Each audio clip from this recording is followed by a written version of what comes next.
Alright, this is my first firework igniter. Well, not the first one, but the very first one was horrible, but it worked. It actually made the match light. What it does is it gets the power out of the battery, which is currently charging, and it goes across a very thin wire that gets really hot, and therefore ignites the match, and then the match should ignite the fuse of the firework. And now, I'm going to try it and see if it worked this time. Alright, there's going to be a spark here, and I'm going to grab this through something just in case it decides to try to jump on me. Up here. There we go! There it goes! Worked beautifully.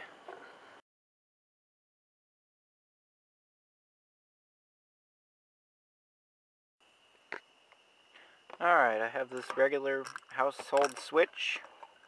That is going to be my main for my fireworks igniter. And this box, this Texas Toast box, I'm going to put switches and buttons into this.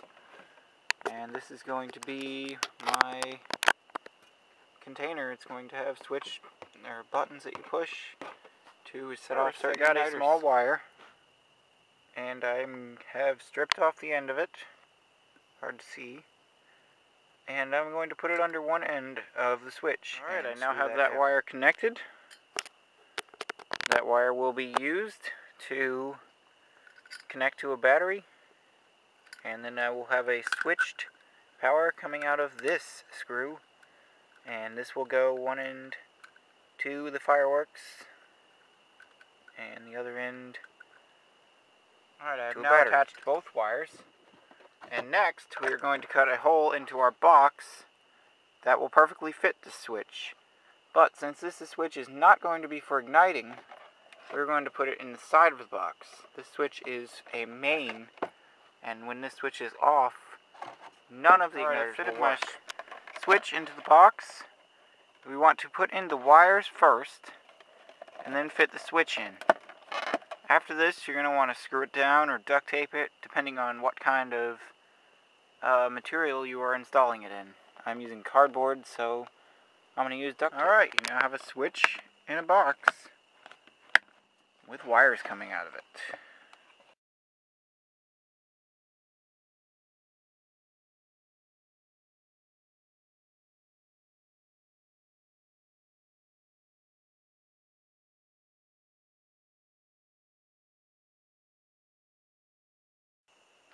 I found this old push button switch that locks in place when you push it, and then you let it go and it turns off.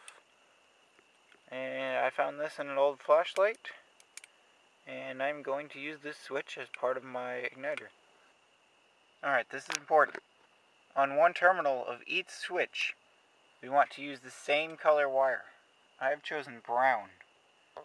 I'm going to use a brown wire on one terminal of every single one of my switches, because this wire is going to go to the same place.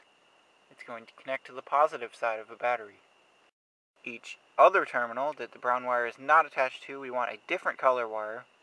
That way we know which switch it goes to and which firework it's going to ignite when we finally finish the product. Remember, that is very important. If you didn't catch that, please watch it again, because that is very important. Now you just got to cover up all the connections and make sure that they cannot touch each other in the box, so otherwise the switch will always be in this box, and leave the wires hanging out of one end, just like you did with the other part, if you can see that.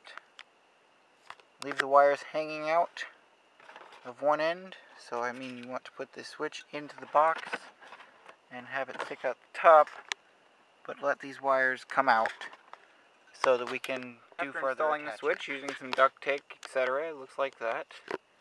And on the inside, you can see the big switch and then the little switch up there. And that comes out of the box. And you can see one brown wire, since I haven't installed all the rest of them yet, and the two coming from the main switch. Alright, after installing two switches and getting it better organized, I have something that looks like this. I organized it so that all of the wires go into one cable, and then simply on the other end we will use the same colors. And I did test it with an LED light bulb, and the switches do work after I installed the second switch. We have 2 firework igniters there. Alright, now we're going to build the actual igniter.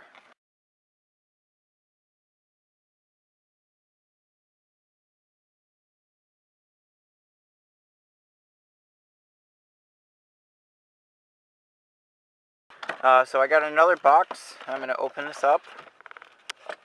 Alright, it's now opened up. I want to get me a nice little square of paper, and I'm going to fold that in half. Friction required, since we are just probably going to use this 1 or 2 times, and it will be no good anymore. Fold it in half. And now we want to put a little bit of adhesive either between the 2 flaps or around it. Doesn't matter which. I've used duct tape for everything else, so no different for this. Alright, next step. You're going to have to find some small wire like this from an old toy. And you're going to have to strip that off and get the stranded wire out of the inside of it. Alright, now I got that. Some hairy wire. And my little piece. Alright, what you want to do is take about 5 or 6 of those hairy wires and tie them together. And now you will have something that looks like this. A very small piece of wire. Next, we are going to bring in the end of our cable. And since I used yellow and orange on the main switch, I will have to run 1 wire off of that one. And I'm going to use green, I'm going to use white. And that goes to my red switch. I'm going to use yellow and orange, because that goes to the big switch. And the white, which goes to the red switch. And now I'm going to run some wires off of these, just little extensions. And I'm going to show you how to attach it.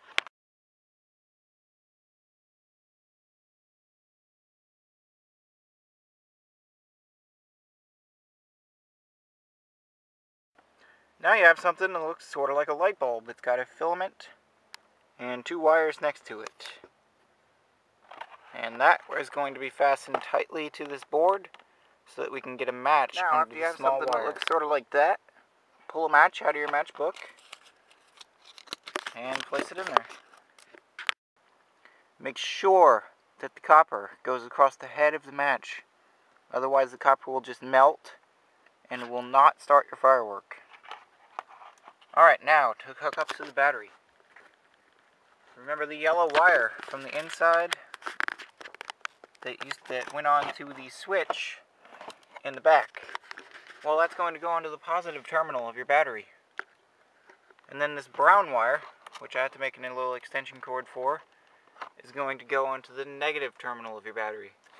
And a car battery is actually not a good idea because it's too powerful. The kind of battery you would want to use is this bend, a smaller battery. But I don't have any that are good enough to use, so I'm going to use a car battery for this demonstration. Alright, before you connect that last cable to your battery, ensure that all your switches are in the off position. And as you connect it, touch your battery before you connect your wire. Touch it. And if there's no spark, you're safe to connect. If there's a spark, there's something wrong, check your wiring and make sure that nothing is shorted out. And 100% check twice, check 3 times, make sure your switches are off. Alright, I've gotten that on there okay, and that one on there okay. I do believe that it will provide power now. And slowly, keep your head back. Do not get too close, this is very dangerous right here. Flip one switch. Okay. It was good. Now the other. And there it goes. Worked perfectly. And you feel your wires now. They're kind of warm. But we got a burnt match. The only problem was that my copper was a little too skinny and melted. That's because I was using too powerful of a battery, that car battery, that overpowered it. So now, as soon as that burns, turn your switch off immediately. And that's about it. Put as many switches as you want. Light as many fireworks as you want. I'm going to do a better demo later this evening.